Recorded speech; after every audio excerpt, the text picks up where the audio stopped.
Au ciel est la maison du Père, étincelante de beauté. Tout en elle est gloire et lumière, ineffable félicité. Vers le ciel, nous marchons vers le ciel. C'est au ciel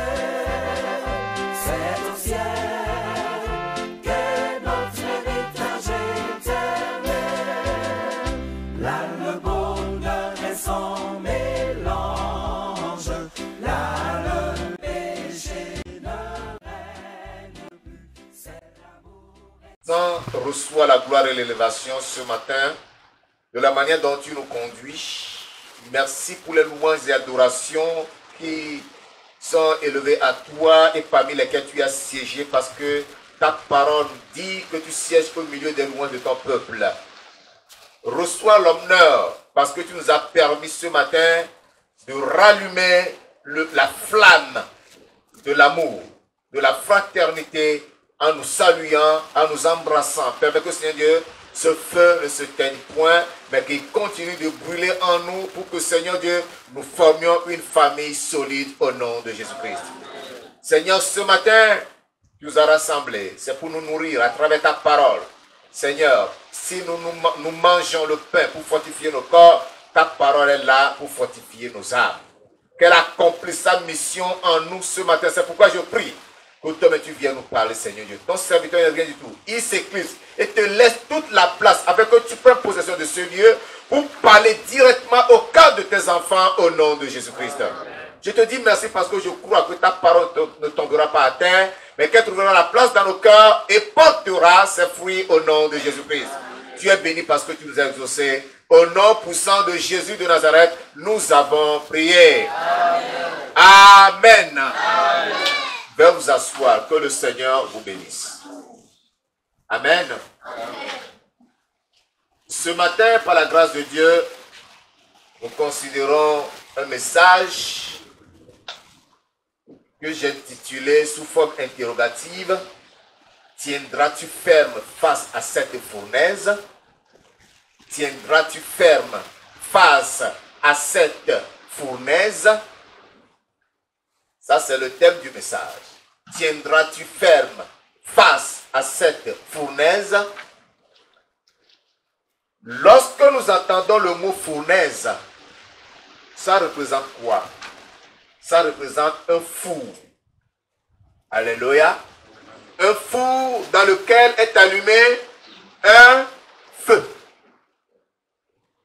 Donc, la fournaise chauffe parce qu'il y a le feu qui brûle à l'intérieur du four. Maintenant, tu as la fournaise devant toi. Donc, quand tu es dans la fournaise est au milieu de nous. Est-ce que nous pouvons rester devant cette fournaise, tenir ferme jusqu'à ce que le feu s'éteigne complètement? C'est la question qu'on nous pose. Et qu'est-ce que la fournaise? L'explication que je viens de donner, c'est l'explication ou le sens propre de fournaise que je viens de définir. Mais dans notre texte ici, c'est au sens figuré. C'est une image. Quand je parle de fournaise, il s'agit de la persécution. Alléluia. La persécution, c'est-à-dire les oppositions, les souffrances, les douleurs, les peines que tu auras à subir, tout simplement parce que tu as dit à Christ, oui, je t'accepte comme mon Seigneur Sauveur personnel, je prends la décision de changer de vie, de changer de conduite, de changer de comportement. Je ne vais plus vivre comme je vivais avant, mais je vivrai en marchant conformément à ta parole. À cause de cela, tu auras à faire face à une fournaise dans ta vie. La question revient encore. Tiendras-tu ferme face à cette fournaise? Alléluia. Alléluia. 1 Pierre, chapitre 4, la première épître de Pierre, au chapitre 4, du verset 12 au verset 19. 1 Pierre, chapitre 4, du verset 12 au verset 19. Je lis.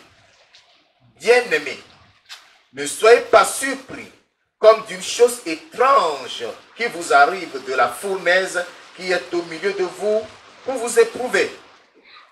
Réjouissez-vous au contraire de la part que vous avez aux souffrances de Christ, afin que vous soyez aussi dans la joie et dans l'allégresse lorsque sa gloire apparaîtra.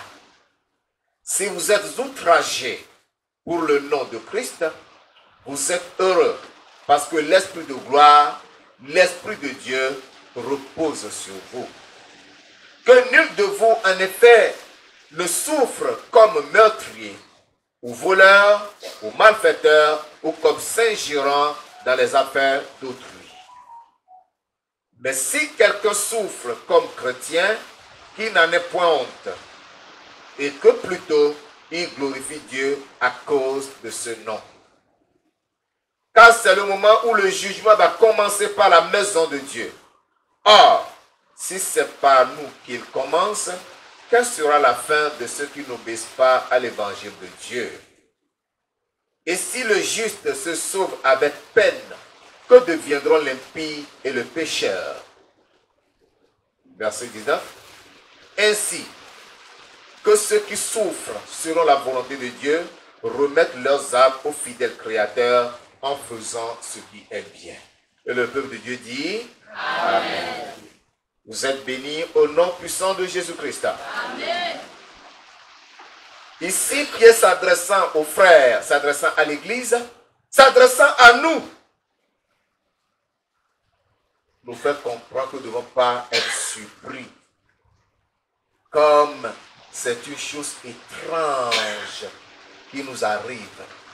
Nous ne devons pas être surpris de la fournaise qui est au milieu de nous. Ce qui voudra dire qu'à l'époque où Pierre écrivait ses lettres aux frères, les frères traversaient de terribles moments de persécution, de difficultés, d'épreuves douloureuses, insupportables, invivables. Mais il les encourageait à tenir ferme face à ces difficultés, sachant que ce n'est pas par eux que cela a commencé. Que tous ceux qui ont opté pour le nom de Jésus-Christ, ceux qui ont opté sortir du monde, ne plus se conformer au siècle présent, traversent ce genre de situation. Alléluia. Il fait comprendre que c'est tout à fait normal parce que c'est notre part que nous avons aux souffrances de Christ. Christ même a été persécuté, il a été outragé, il a été éprouvé douloureusement, il a souffert et il a supporté tout cela jusqu'à la fin. Mais ce n'est pas terminé. Si nous sommes ses héritiers, que nous recevons de lui les bénédictions, nous devons aussi avoir part à ses souffrances. Ce qui est tout à fait normal. Alléluia. Il y en a qui pensent que la vie chrétienne c'est de la rose. Ils pensent que la vie chrétienne c'est le chocolat et le bonbon. Ils pensent que la vie chrétienne c'est du pain beurré. La vie chrétienne c'est la douleur. Si tu te dis que tu es chrétien, que tu n'as pas encore traversé la persécution, bien-aimé, tu n'as encore rien fait, tu n'es pas encore converti. Tu n'as pas encore accepté Christ. Ta vie n'a pas changé. Tu es encore dans le monde. Tu es encore mondain. Tu te conformes encore à la vie ancienne. Tu mènes l'ancienne vie. Aucun changement ne se produit en toi. Mais si le changement reste produit en toi, tu as des choses à subir. Tu as des choses à souffrir. Et c'est la vérité. Parce que tout chrétien authentiquement né de nouveau doit passer forcément par le feu de la persécution. Alléluia. Matthieu chapitre 5, verset 10 à 12.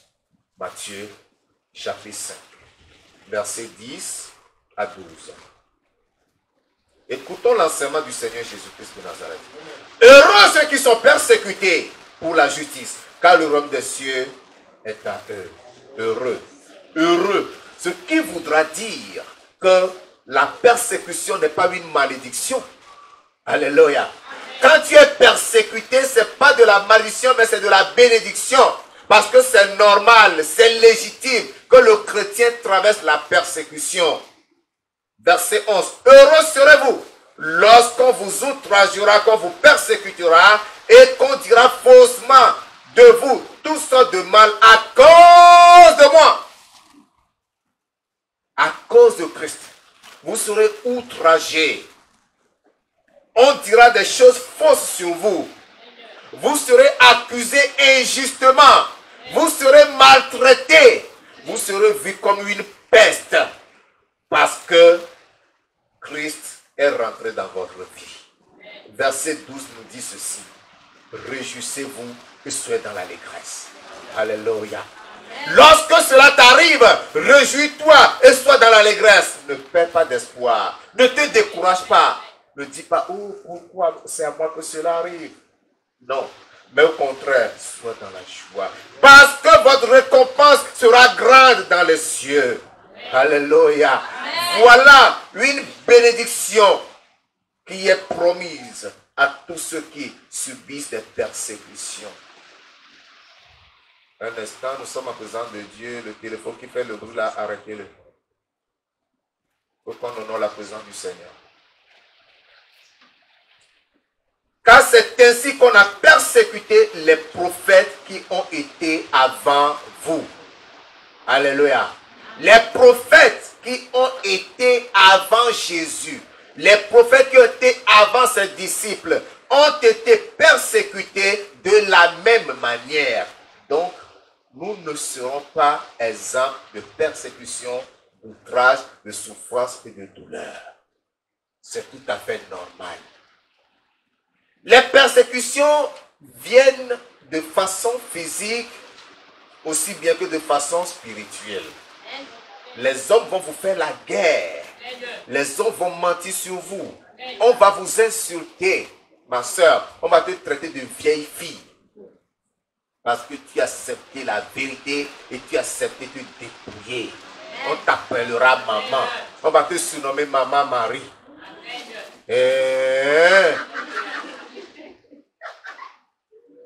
Tes amis avec lesquels tu grouvais, puisque tu ne sors plus avec eux pour aller boire, pour aller faire ceci, là, pour aller fumer, pour te droguer, ils vont t'insulter, ils vont te faire la guerre, ils vont t'obliger à les suivre. Il faut que tu tiennes ferme. Tes parents peuvent tout couper pour toi. Je l'avais subi. Quand tu te convertis en tant qu'élève, tu sors d'une famille idolâtre. Les parents disent, c'est ça là. Tu te débrouilles pour ton école. J'ai vécu ça. Alléluia. J'ai tenu ferme. Alléluia. Oui, c'est ça. Je me rappelle un jour, j'avais seulement besoin de 25 francs que j'ai demandé à mon père. Il m'a dit, non, je ne te donne pas, va te demander à ton Dieu. Oui, 25 francs seulement. 25 francs seulement. Tu vas subir ça. Alléluia. Amen. Mais je l'avais défié. Je lui ai dit, avant que tu ne meurs là, tu vas confesser mon Dieu. Amen. Et il a fait. Amen. Alléluia. Amen. Il a confessé avant de mourir. Amen. Il faut savoir tenir ferme face à la persécution. Alléluia. Jean chapitre 16, le verset 2. Jean chapitre 16, le verset 2. Jean 16, le verset 2. Ils vous excluront des synagogues de même, et même l'heure vient, où quiconque vous fera mourir croira rendre un culte à Dieu. Vous voyez la persécution? Jésus nous a averti de tout ceci. Et comme je le disais, la persécution peut être physique aussi bien que spirituelle. Spirituelle, qu'est-ce qui va t'arriver? Regardez ce qui se passe. Les démons de la famille vont se lever contre toi. Les auteurs de la famille, les alliances que les parents ont faites vont se dresser contre toi pour t'affliger avec la maladie, avec l'échec, avec toutes sortes de problèmes. Tu travailles, tu gagnes de l'argent, mais tu ne sais pas ce que tu fais avec l'argent. C'est des maladies. Dès que l'argent vient là, problème par-ci, problème par-là, l'argent finit. Toi qui n'as jamais échoué à l'école, élève, tu n'as jamais échoué, mais quand tu viens à Christ, l'année là, tu vas goûter l'échec. Cela m'est arrivé. Ma maman m'a dit, regarde, depuis que tu allais à l'école, tu n'as jamais échoué. Mais depuis que tu as commencé à aller à l'église, là, regarde comment tu échoues. Laisse un peu l'église pour réussir.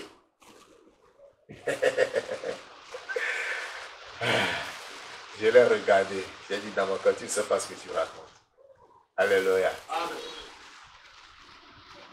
J'ai persévéré. J'ai tenu bon.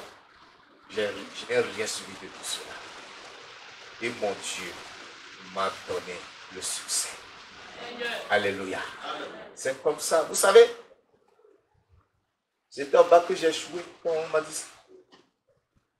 Mais l'année, je devais réussir. Je n'avais même pas le temps d'étudier. Il restait une semaine pour l'examen. J'ai fui la ville où j'apprenais pour aller chez mes parents pour réviser. J'étais allé, je pense, c'est le lendemain, à l'aube, j'étais au lit quand j'attendais la voix. Philosophie, tel sujet. Histoire géo, tel sujet. Tous les sujets m'ont été communiqués. Je dormais vers mon petit frère, je l'ai réveillé, réveille-toi, prends un bic, une feuille, écris ce que je vais te dire. J'écoutais, je lisais, il écrivait. Et à la fin, quand je me suis levé, j'ai dit, bon, je retourne. Il a dit, oh, tu es venu plus semaine de révision, non? Je dis, oui, mais je retourne. Alléluia. Amen. Je suis reparti. J'ai passé l'examen. J'ai réussi. Amen. Alléluia. C'est comme ça que Dieu agit. Mais fidèle. Que la persécution ne te sépare pas du Seigneur. Amen. Il faut tenir ferme. Actes des Apôtres, chapitre 14, verset 22. Actes des Apôtres 14. Acte 14, verset 22. Qu'est-ce que j'ai dit? Oui, c'est ça. Acte 14, verset 22. Fortifiant l'esprit des disciples, les exhortant à persévérer dans la foi et disant que c'est par beaucoup de tribulations qu'il nous faut entrer dans le royaume de Dieu. Alléluia. C'est pas beaucoup de quoi? De tribulation. Persécution égale tribulation. Ce sont synonymes. Le langage biblique. C'est pas beaucoup de tribulation. C'est pas beaucoup de souffrance. C'est pas beaucoup de douleur. Mais sachez une chose. Si tu as une petite foi, tu auras une petite persécution. Alléluia. Amen. Si tu as une foi moyenne, tu auras une persécution moyenne. Si tu as une grande foi, tu auras une grande persécution. C'est pas à cause de ça que tu vas choisir garder la petite foi. Tu dois croire dans la foi. Alléluia. Chacun de vous est persécuté à son niveau, selon qui pourra le supporter. Alléluia. Ne pensez pas que moi qui suis devant vous, je ne suis plus persécuté. C'est pas fini, ça continue. Ça continue bien même. Est-ce que ça va m'empêcher de servir mon Dieu? Pas du tout. Pas du tout. Nous devons tenir ferme face à la persécution. Romains chapitre 8. Romains 8, 17 et 18. Romains 8, 17 et 18. Romains 8, 17 et 18.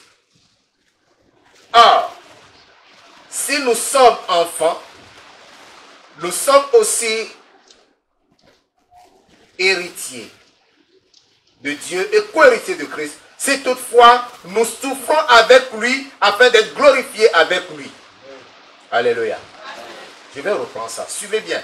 Il dit, or, si nous sommes enfants, nous sommes aussi héritiers. C'est-à-dire, si nous sommes des enfants de Dieu, nous sommes aussi des héritiers de Dieu. Et co-héritiers de Christ. C'est-à-dire, c'est avec Christ que nous héritons ensemble de Dieu. Si toutefois, voilà, si toutefois nous souffrons avec lui afin d'être glorifiés avec lui. Le chrétien ne fuit pas la souffrance. Le chrétien ne fuit pas la persécution. Parce que tu es enfant de Dieu, tu es héritier de Dieu, tu es co-héritier de Christ. Si tu veux régner avec Christ dans la gloire, sois prêt à supporter les souffrances. Verset 18. J'estime que les souffrances du temps présent ne sauraient être comparées à la gloire à venir qui sera révélée pour nous. Alléluia. Ce que nous souffrons aujourd'hui, ce n'est rien comparé à la gloire qui nous attend. Alléluia. Si tu triomphes dans cette persécution, ce qui t'attend au ciel, la souffrance présente, son poids est très léger par rapport au poids de la gloire qui nous attend au ciel. Alléluia. Mais nous devons porter cette croix. C'est pour cela que Christ a dit, si quelqu'un veut venir après moi, qu'il renonce à lui-même, qu'il se charge de sa croix et qu'il me suive. Amen. La croix, c'est douloureux. La croix, c'est douloureux. C'est lourd, c'est pesant. J'ai vu une image où les chrétiens ont porté la croix. Chacun avait sa croix. Mais il y avait un qui sentait vraiment le poids de la croix. Ça lui pesait. Il a déposé. Il a pris la scie. Chou, chou, chou, chou. Il a diminué. Il a soulevé, ça pesait. Il a encore coupé. Chou, chou, chou, chou. Quand il a soulevé, c'est le il a dit oui, voilà, c'est bien. Avec la joie, il marchait. Ne sachant pas que c'est cette croix-là qui lui servirait de pont sur la rivière qui est devant lui. Arrivé à la rivière, chacun devait poser sa croix pour traverser. Ceux qui ont gardé leur croix ont posé, ils ont traversé. Son tour arrive, ils posent, bloup, la croix tombe dans la rivière. Il n'a pas pu continuer sa route. Quand tu souffres à cause du nom de Christ, il ne faut pas chercher des raccourcis. Ne cherche pas de raccourcis. Si tu cherches de raccourcis là, il y aura une rivière que tu dois traverser pour rentrer dans la gloire. Tu ne le pourras pas. Que cela te sert de leçon, bien-aimé. Qu'est-ce que la Bible nous dit? 2 Timothée 3, verset 12. Qu'est-ce que la Bible nous dit? La Bible dit que tous ceux qui veulent vivre pieusement en Jésus-Christ seront, tous ceux qui veulent vivre pieusement en Jésus-Christ seront persécutés. C'est pour cela que Pierre dit que nous ne devons pas regarder comme étrange cette fournaise qui est parmi nous. Bien-aimé, peut-être depuis que tu as commencé, tu n'as encore rien vécu qu'on appelle persécution. Ce que tu écoutes ce matin-là, ça t'ouvre la porte de la persécution. Au sortir d'ici, tu vas commencer à traverser ce que tu n'as jamais traversé. Tu vas commencer à entendre des choses que tu n'as jamais entendues. C'est le Seigneur qui t'avertit. Et il te dit, ça va t'arriver. Mais tu as l'obligation de tenir ferme. Alléluia. Tu as l'obligation de tenir ferme. Là où tu loues, tu pries. C'est-à-dire, c'est une grande cour. Le bailleur me met là. Il ne t'a pas encore dit que sa prière le dérange. Mais à partir d'aujourd'hui, il viendra cogner chez toi. Oh, ta prière me dérange. Premier avertissement. Oh. Deuxième fois. Troisième fois, il te dira, à la fin du mois, là, je n'ai plus besoin de ton loyer. Sors. Ta prière va le déranger. Il va te mettre dehors. c'est la persécution. Ça arrive. Donc quand ça t'arrive, ne pense pas que c'est à toi seul que ça arrive. Cela est arrivé aux gens et c'est ton tour maintenant. C'est pour cela que nous devons tenir ferme. Il faut que tu saches premièrement que la persécution est normale pour tout chrétien parce que c'est ta manière de participer aux souffrances de Christ. Alléluia. C'est ta manière de participer aux souffrances de Christ. C'est pourquoi je parle ici de participer aux souffrances de Christ par nos douloureuses épreuves. Participer aux souffrances de Christ par nos douloureuses épreuves. Retournons dans 1 Pierre, chapitre 4. 1 Pierre, chapitre 4, versets 12 et 13. 1 Pierre 4, versets 12 et 13, qui dit: Bien-aimés, ne soyez pas surpris comme d'une chose étrange qui vous arrive de la fournaise qui est au milieu de vous pour vous éprouver. Réjouissez-vous au contraire de la part que vous avez aux souffrances de Christ, afin que vous soyez aussi dans la joie et dans l'allégresse lorsque sa gloire apparaîtra. Amen. C'est ta part, c'est ta participation à cette souffrance. Et c'est tout à fait normal. Quel est le fils qui ne ressemble pas à son père? Quel est le fils qui ne cherche pas à imiter son père? Si tu ne le fais pas, c'est que tu es un enfant bâtard. Alléluia.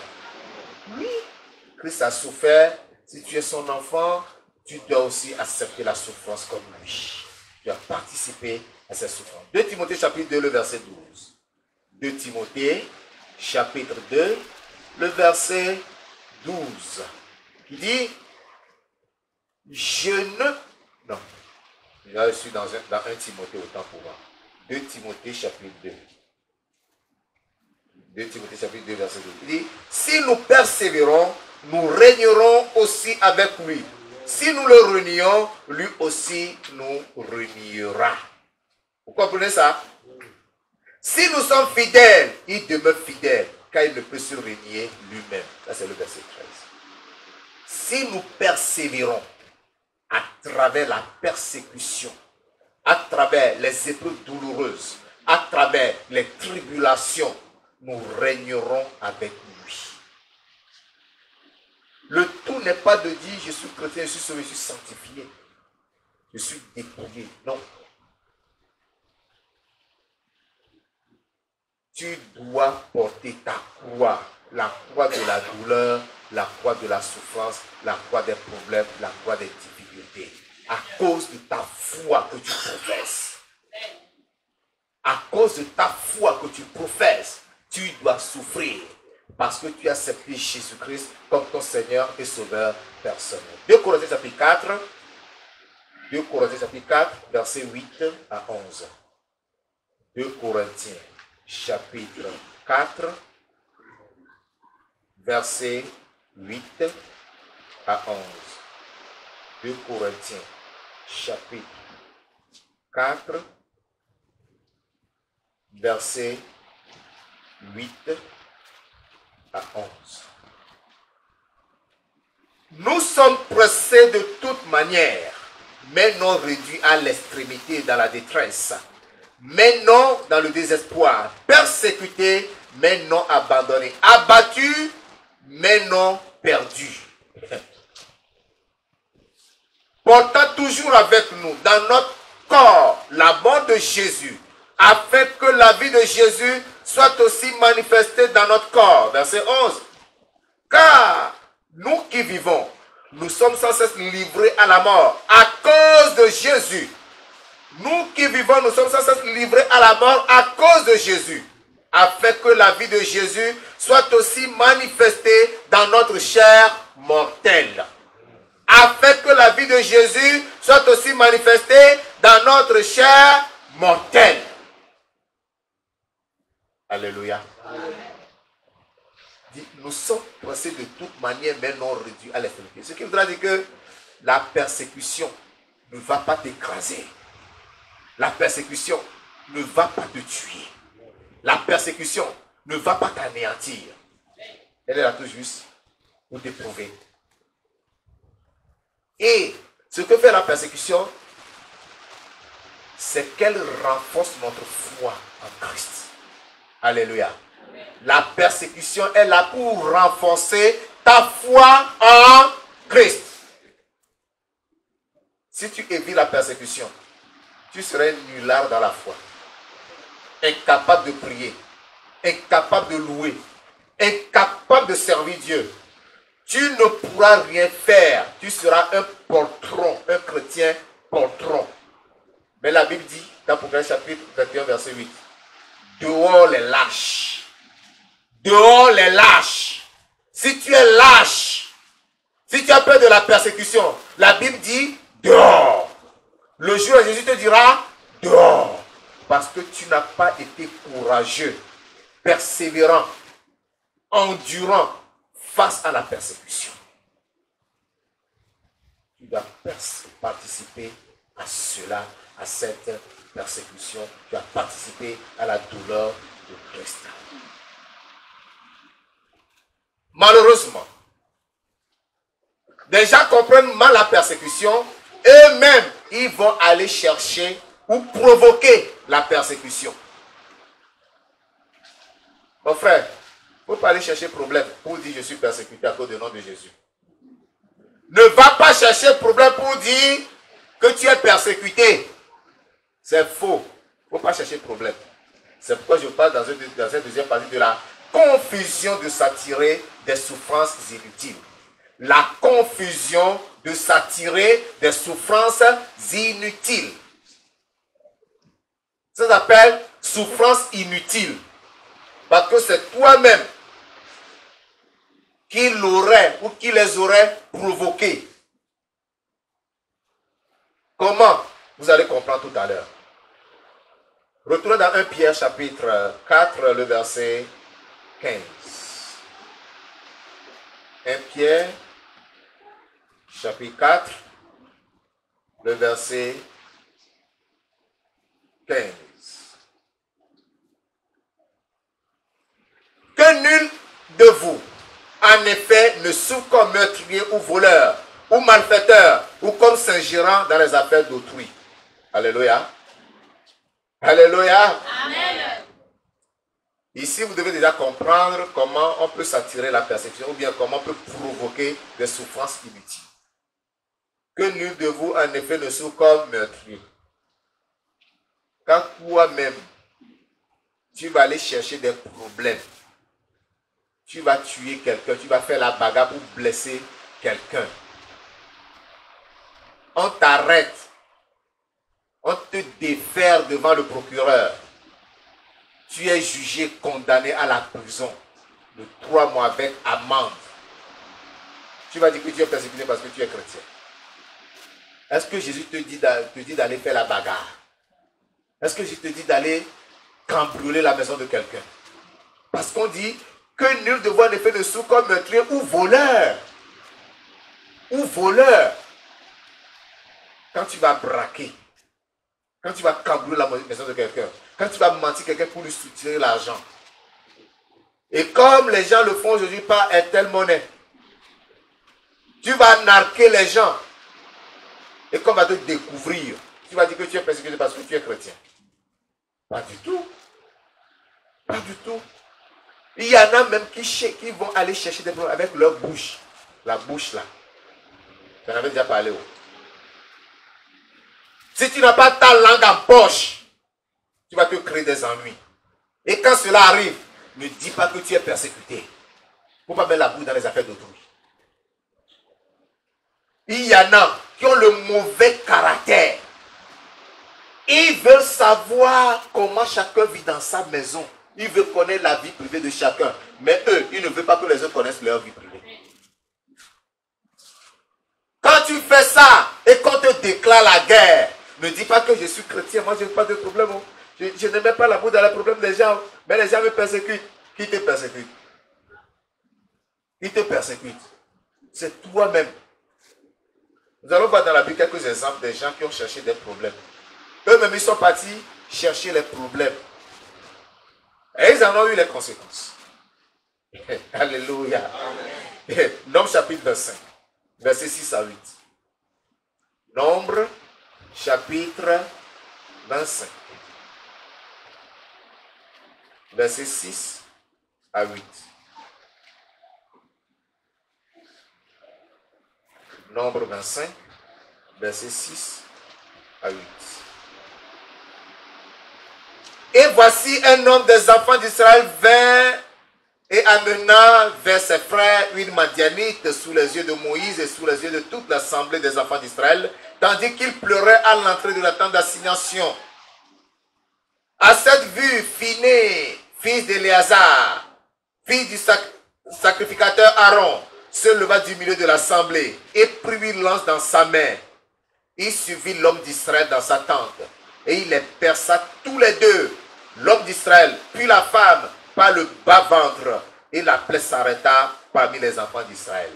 Alléluia. Le peuple a commis l'idolâtrie.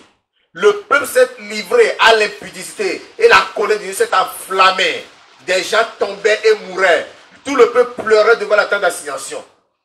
Voilà le bon monsieur qui va au village des Madianites, qui va trouver une femme, qui la met sous les yeux de tout le peuple qui pleurait et traite cette femme dans sa tente. Phiné a dit, ok, allez-y. Il a attendu qu'il commence là. Ils ont bien commencé. Il a pris sa lance, il est rentré dans la tente avec toute sa force. Il a percé l'homme et la femme contre terre. L'homme là qui est mort, on va dire qu'on l'a persécuté. Est-ce qu'il a été persécuté? Il est parti chercher le problème. Et la conséquence, c'est la mort. C'est le mec qui a cherché des problèmes. Évitez d'aller chercher des problèmes. Bien aimé, si tu es là, je vous ai dit tout à l'heure que si tu n'arrives pas à saluer le frère, tu ne pourras pas le visiter. Tu ne salues pas la soeur, tu n'arrives pas à la visiter. C'est bien que nous nous visitions. Mais lorsque nous nous visitons, nous partageons la parole de Dieu et nous prions. Lorsque une soeur te rendra visite et viendra avec les problèmes de quelqu'un, dis-lui, ma soeur, la porte est ouverte. La porte est comment? Ouverte. Retourne sur tes pas. Il ne faut pas l'écouter. Faut pas l'écouter. Si tu l'écoutes, tu participes à ses péchés. Et quand la colère de Dieu va s'enflammer, c'est vous deux. Tu ne diras pas que c'est elle qui a parlé. C'est vous deux. Parce que lorsqu'elle parlait, toi aussi tu l'écoutais. Il y en a qui sont comme ça. Ils n'aiment que parler des gens, critiquer les autres. Et si cela parvient à l'intéresser, tu as des ennuis, c'est là que tu diras, oh, ça c'est un frère, oh, c'est une soeur, oh, c'est lui qui me persécute, c'est elle qui me persécute. Pourtant nous sommes dans la même église. C'est pas toi qui es parti parler d'elle ou de lui. Si lui ou elle perd son sang-froid et vient t'attaquer, le jour là, la soeur oublie qu'elle est dépouillée, elle va courir vite au marché, chercher un bon jogging là, ou bien un jean bien serré là. Et débarque chez toi, dit oui, viens, raconte-moi ce que tu es allé dire là-bas. Je suis là pour toi. Hein? Avant que tu m'abouilles, on te donne une bonne gifle. Hein? Tu te retrouves au sol, dis, relève-toi.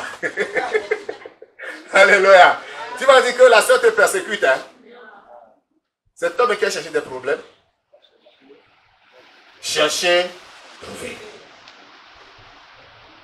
Il ne faut pas souffrir comme Saint-Gérant dans les affaires d'autrui. Il ne faut pas les provoquer. Dans Josué chapitre 7, verset 19 à 26. Josué chapitre 7, 19 à 26. Quelqu'un était tué avec toute sa famille, avec tout ce qu'il possédait. Cet homme s'appelait comment? Akan. Dieu a dit, dévouez l'ennemi par interdit tout ce qu'il possède. Ne prenez rien. Mais lui, il a dit, j'ai trouvé un beau manteau de chinéa, avec un lingot d'or, avec tel objet. je les ai prises, je les ai cachées dans ma tente. Oh, Aka, tu as pu faire ça? Donc c'est toi qui nous as fait tourner devant la petite ville d'Aï là. Il a été lapidé, brûlé, et c'est la fin de son histoire. Lui et toute sa famille. C'est lui-même qui est parti soulever ce problème. Quand toi tu vas soulever le problème, tu vas rester à subir. Dans Actes des Apôtres chapitre 5, du verset 1 verset 11. Actes 5 verset 1 à 11. Il y a un autre cas d'un homme qui est parti soulever un problème. Il pensait faire du bien. C'est pourquoi mon frère, si tu fais du bien, fais le bien là proprement. Si tu veux faire quelque chose, fais-le de tout ton cœur. Ananias et Saphira et sa femme Saphira ont vendu leur propriété. Comme le faisaient tous les disciples. Lorsque quelqu'un vendait sa propriété, il apportait l'argent ou le prix, le déposait aux pieds des apôtres et cela se partageait entre eux tous selon les besoins de chacun. Mais lorsque madame, monsieur Ananias ont vendu leur propriété, ils ont préféré garder une partie du revenu. Et ils sont allés devant Pierre pour dire, Pierre, c'est à ce prix qu'on avait vendu. Ah, le Saint-Esprit. Quelqu'un a dit, le Saint-Esprit c'est un bon traître. Il s'est bien trahi. Le Saint-Esprit a déjà dit à Pierre, oui, Pierre, Ananias ment, il ne dit pas la vérité. C'est pas tout l'argent, il a gardé une partie. Et Pierre l'a interpellé tout de suite. Ananias, c'est vraiment à ce prix que vous avez vendu votre propriété? Il dit, oui, apôtre Pierre. Toi-même, tu me connais, non, c'est à ce prix. Pourquoi le diable a-t-il rempli ton cœur pour que tu mentes au Saint-Esprit? C'était la sentence. Il est tombé mort. Il a été enterré. Après, la femme est venue. Oh, madame Ananias, bienvenue. Elle est venue dans les positions pour se faire remarquer, pour se faire acclamer. Pierre l'interpelle. Madame Ananias, ça va, oui. Dis-moi, combien vous avez vendu le terrain? Elle a donné le même prix. Regarde, les jeunes hommes qui ont enterré ton mari là, ils sont debout et vont t'enterrer aussi. Puisque tu as appuyé son mensonge. Les deux se sont bien entendus. Il y en a qui s'entendent bien pour mentir. Ils s'entendent pour aller chercher des problèmes. N'allez pas provoquer des problèmes. Madame aussi était morte. Ne va pas chercher des problèmes pour prétendre dire que tu es persécuté. Chrétien, aie la crainte de Dieu. Obéis à Dieu. Soumets-toi à Dieu. Et alors, le Seigneur veillera sur toi. Même en cas de persécution, il sera à tes côtés pour te soutenir et te délivrer. Alléluia. Ne va pas chercher des problèmes. Ne va pas chercher des problèmes pour dire après, oh, on me persécute. Pasteur, priez pour moi, je suis persécuté. Quand le pasteur te demande, mais comment tu es persécuté? Tu es capable de t'expliquer. Tu vas encore mentir. Parce que toi, tu es parti soulever le problème. Attention. Mais nous devons savoir que la persécution, comme nous avons lu dans certains passages, si c'est une vraie persécution, elle a ses récompenses. Alléluia. Elle a ses récompenses. C'est pourquoi je vais parler, la dernière position, des béatitudes de subir des souffrances à cause de Christ. Les béatitudes de subir des souffrances à cause de Christ. C'est-à-dire les bénédictions qui a à être affligé, être outragé, à subir des tribulations à cause du glorieux nom de Christ. C'est là où il y a les bénédictions. Retournons dans 1 Pierre chapitre 4.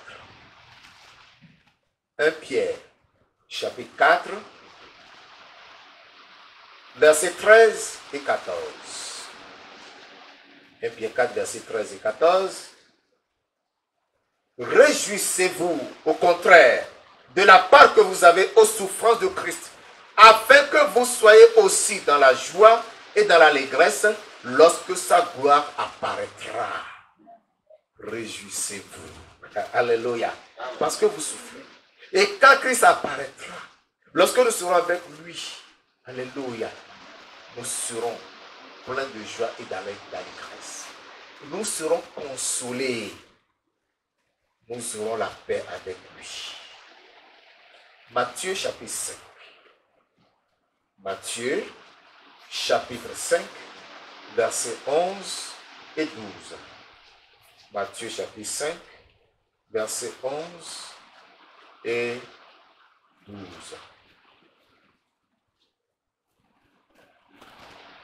Heureux serez-vous lorsqu'on vous outragera. Heureux serez-vous veut dire vous serez bénis. Alléluia. Vous serez bénis. Lorsqu'on vous outragera, qu'on vous persécutera et qu'on dira faussement de vous toutes sortes de mal à cause de moi. Réjouissez-vous et soyez dans l'allégresse, parce que votre récompense sera grande dans les cieux. Car c'est ainsi qu'on a persécuté les prophètes qui ont été avant vous. Alléluia. La récompense, une grande récompense, la consolation, la joie. Là au ciel, tu recevras la récompense des vainqueurs. Alléluia. Parce que tu as vaincu la persécution. Parce que tu as triomphé des tribulations. Parce que tu n'as pas capitulé face aux oppositions, mais tu as su tenir ferme. Luc chapitre 6. Luc chapitre 6, versets 22-23. Luc 6, 22-23. Heureux serez-vous, vous serez bénis, lorsque les hommes vous haïront, lorsqu'on vous chassera, vous outragera, et qu'on rejettera votre nom comme infâme à cause du Fils de l'homme. Verset 23. Réjouissez-vous en ce jour-là et tressaillez d'allégresse, parce que votre récompense sera grande dans le ciel. Car c'est ainsi que le Père traitait les prophètes. Alléluia. Nous n'avons d'autre choix. La meilleure attitude face à la persécution, c'est de l'accepter, c'est de l'endurer, tout en gardant la foi en Christ, que ça prendra fin et que nous serons consolés dans son royaume. Alléluia. Amen. 1 Pierre chapitre 4. Je reviens dans 1 Pierre chapitre 4. Cette fois-ci, nous lisons du verset 16 au verset 19. 1 Pierre 4, 16 à 19. Mais si quelqu'un souffre comme chrétien, alléluia, mais si quelqu'un souffre comme chrétien, qu'il n'en ait point honte, et que plutôt il glorifie Dieu à cause de ce nom, car c'est le moment où le jugement va commencer par la maison de Dieu. Oui. Or, si c'est par nous qu'il commence, quelle sera la fin de ceux qui n'obéissent pas à l'évangile de Dieu? Et si le juste sauve avec peine, que deviendront l'impie et le pécheur? Ainsi que ceux qui souffrent selon la volonté de Dieu remettent leurs âmes au fidèle Créateur en faisant ce qui est bien. Alléluia. Romains chapitre 8. Romains chapitre 8. Ouvrez tous Romains chapitre 8. Vous allez bien sur cette lecture. Romains chapitre 8, du verset 33 au verset 39. Romains 8, 33 au verset 39. Vous êtes à la page? Alléluia. Romains 8, 33, 39. Qui accusera les élus de Dieu? C'est Dieu qui justifie. Qui les condamnera? Christ est mort.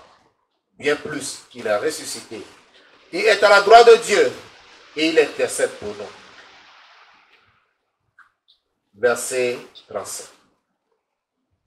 C'est ceci qui doit être notre résolution. C'est ceci, notre engagement, notre détermination pour Christ par rapport aux persécutions, aux souffrances, aux tribulations que nous allons traverser ou subir à cause de notre foi chrétienne, à cause du beau nom de Christ que nous portons. Verset 35 alors. Qui nous séparera de l'amour de Christ? Sera-ce la tribulation, ou l'angoisse, ou la persécution, ou la faim, ou la nudité, ou le péril, ou l'épée? Selon qu'il est écrit. C'est à cause de toi qu'on nous met à mort tous les jours. Qu'on nous regarde comme des brebis destinées à la boucherie. Mais dans toutes ces choses, nous sommes plus que vainqueurs par celui qui nous a aimés. Car j'ai l'assurance que ni la mort, ni la vie, ni les anges, ni les dominations, ni les choses présentes, ni les choses à venir, ni les puissances, ni la hauteur, ni la profondeur, ni aucune autre créature ne pourra nous séparer de l'amour de Dieu manifesté en Jésus-Christ, notre Seigneur. Amen. Il faut que cela soit ta résolution, ton engagement, ta décision, que quoi qu'il arrive, rien au monde ne pourra me séparer de l'amour de Christ. Alléluia.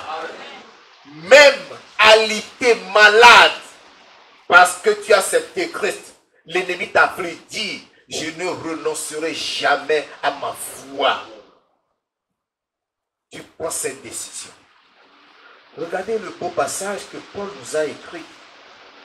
Quand j'ai l'assurance que ni la vie, ni les anges, ni les dominations, ni les choses présentes, ni les choses à venir, ni les puissances, ni la hauteur, ni la profondeur, ni aucune autre créature ne pourra nous séparer de l'amour de Dieu manifesté en Jésus-Christ, notre Seigneur.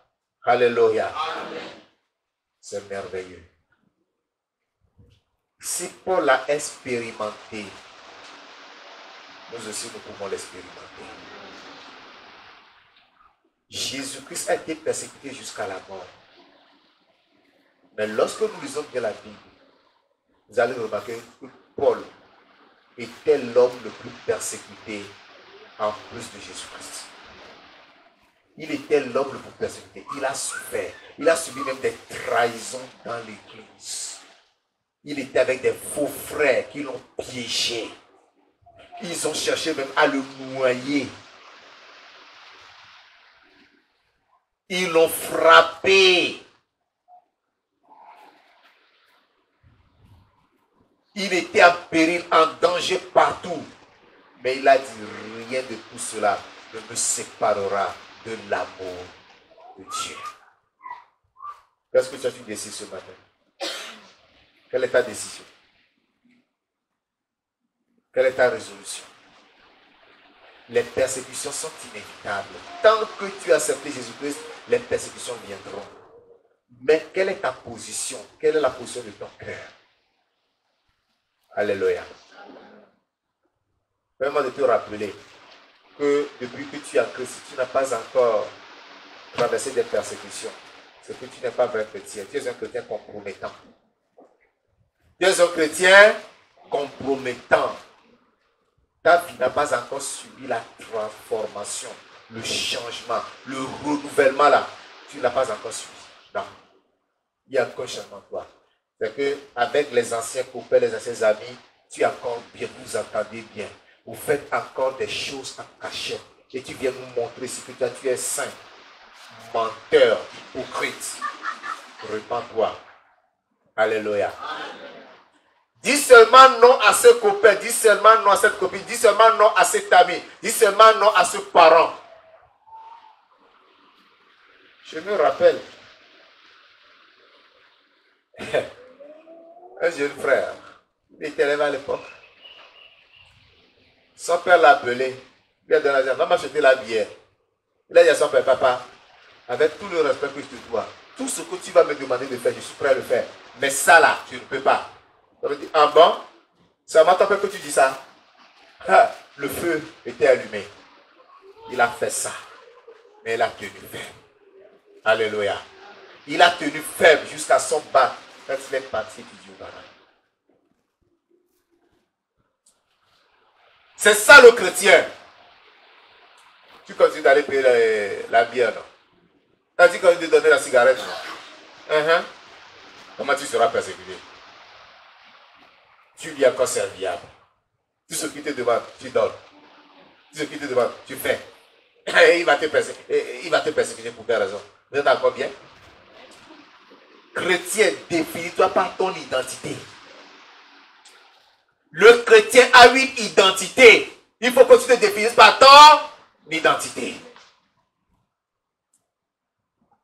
Tu connais ton identité? Tu ne la connais pas. Je risque d'ouvrir un nouveau message. Si c'est la volonté de Dieu, je vous parlerai la prochaine fois de l'identité du chrétien. Alléluia. C'est sa volonté. Je vous parlerai de l'identité du chrétien. Et tu sauras qui tu es. Nous allons prier. Levons-nous. Levons-nous pour la prière. Bien-aimé, tu viens d'écouter un message. Remets-toi dans la main de Dieu. Implore la grâce pour que tu puisses tenir ferme face à la persécution. Et engage-toi à ne jamais aller provoquer la persécution, à ne jamais aller chercher provoquer des problèmes pour pleurnicher après que tu es persécuté. Et laisse la voix et parle au Seigneur. Et si toi tu en traverses, implore la grâce de Dieu pour tenir faible, pour rester inébranlable.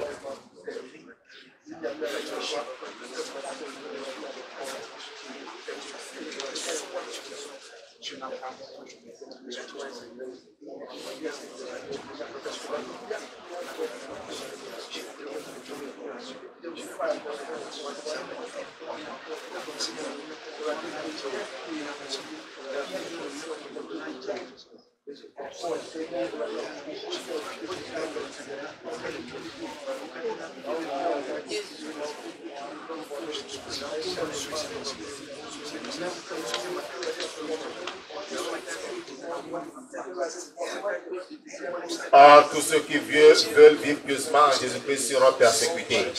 C'est une certitude que lorsque tu as la vie pieuse, tu subiras la persécution. Implore la grâce du Seigneur.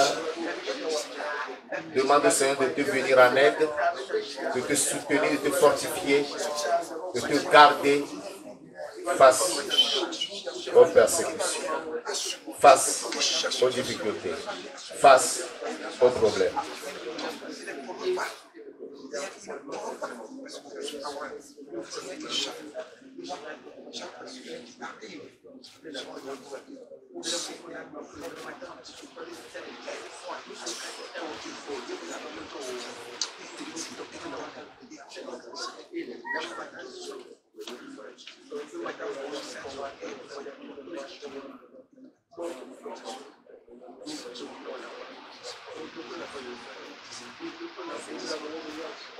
Tu as besoin de bien prier, mon frère.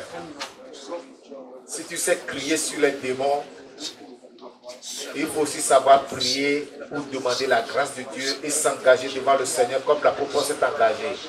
Il a dit, ni les anges, ni les puissances, ni les autorités, ni la persécution, ni la mort. Rien de tout cela ne pourra le séparer de l'amour de Dieu manifesté en Jésus-Christ. Toi aussi, prends la résolution ce matin que rien ne manque, que les tribulations, les souffrances, les angoisses, les tribulations ou les persécutions ne pourront jamais te séparer de l'amour. Car dans toutes ces choses, nous sommes plus que vainqueurs. Décide-toi ce matin. Prends la résolution. Engage-toi. Et dis-le au Seigneur. Dis-le au Seigneur.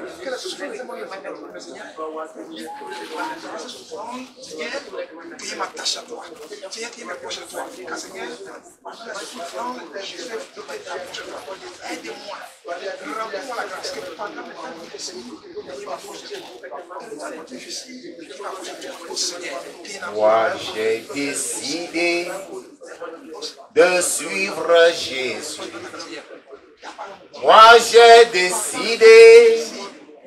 suivre Jésus.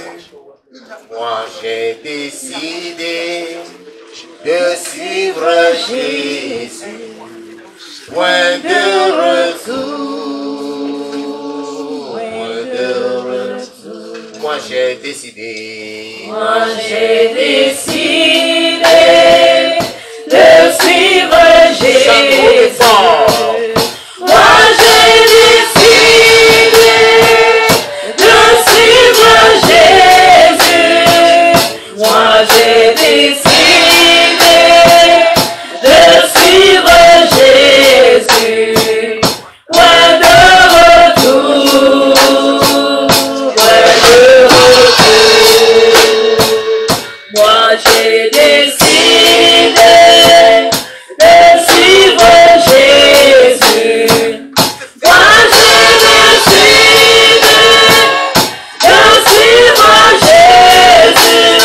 Moi j'ai décidé de suivre Jésus. Point de retour. Point de retour. Le monde est rien moi. Amen. Amen. Écoutez-moi. Celui qui a composé ce chant-là, il était missionnaire en Inde, dans une tribu particulière terrible. Dans cette tribu,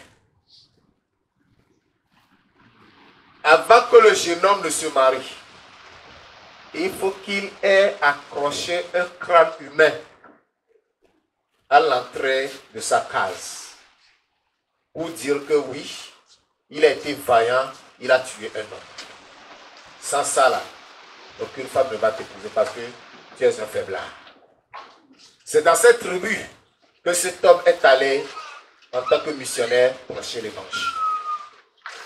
Et le chef de tribu l'a fait arrêter. Il dit, aujourd'hui, tu renonces à ton Dieu, tu sors d'ici et tu libères tous ceux-là qui sont avec toi. Sinon, on te tue. Il a levé la voix, il a chanté. Moi, j'ai décidé de suivre Jésus. Moi, j'ai décidé de suivre Jésus. Moi, j'ai décidé de suivre Jésus. Point de retour. Point de retour. Il dit, ah, c'est ça que tu chantes. Nous allons tuer ta femme. Devant lui, on a tué sa femme. Il a dit, la croix devant moi, le monde derrière moi. La croix devant moi, le monde derrière moi. La croix devant moi, le monde derrière moi. Je le suivrai, point de retour. Ah, monsieur, si tu ne renonces pas, si tu n'abandonnes pas, nous allons tuer tes enfants. Il a dit, même si je suis seul, je continuerai. Même si je suis seul, je continuerai. Même si je suis seul, je continuerai. Point de retour. Point de retour. On a éliminé ses enfants. Alléluia. Et le chef des tribus qui était devant s'est agenouillé devant lui. Je crois que ton Dieu là est vrai, je l'accepte. Alléluia. C'est ainsi que toute la tribu là, en ce jour, s'est convertie. Maintenant, ils ont tué sa femme et ses enfants. Alléluia. C'est ça le chrétien. C'est ça le chrétien. Prêt à mourir pour le nom de Christ. Alléluia. Nous allons chanter. Entendez-nous ça. Moi j'ai décidé de suivre Jésus. Moi j'ai décidé de suivre Jésus. Moi j'ai décidé de suivre Jésus. Point de retour. Point de retour. Moi j'ai décidé. Moi j'ai décidé de suivre Jésus.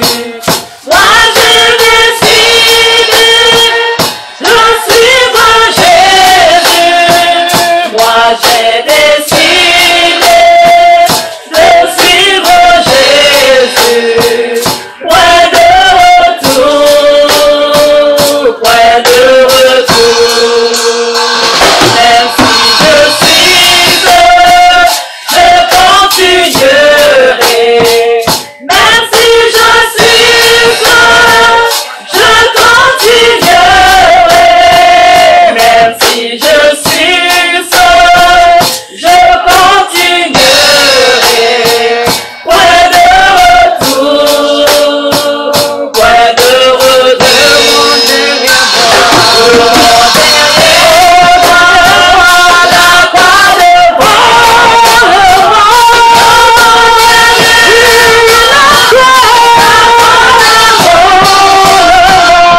Seigneur, que tu es décidé à le suivre.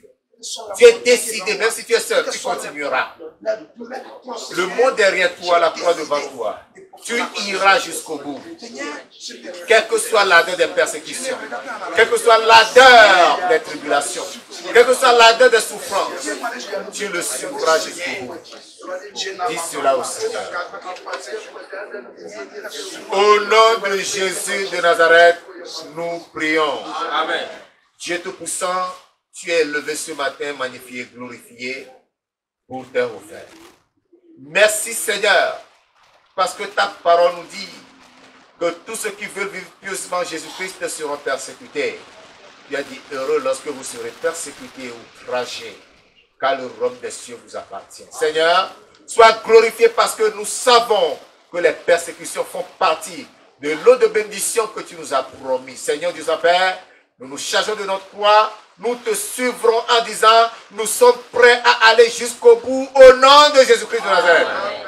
La persécution, l'outrage, l'affliction, les douleurs, Seigneur Dieu Père, ne nous sépareront jamais de toi. Quelles que soient les difficultés, Père, nous nous chargeons de notre croix. Et nous te suivrons chaque jour de notre vie au nom de Jésus-Christ. Aide-nous, Seigneur, quand tout cela, nous ne péchions point contre toi. Mais que nous puissions garder nos robes blanches jusqu'à ce que nous te voyions dans ta gloire au nom de Jésus-Christ. Tu es béni parce que tu nous as exaucés. Seigneur, console tous ceux qui sont affligés. Remplis-les de ta paix et de ta bénédiction. Tu es glorifié ce matin. Tu es exalté parce que tu nous as exaucés. C'est au nom puissant de Jésus de Nazareth que nous avons prié. Amen. Amen. Amen. Vous êtes bénis. Vous asseoir.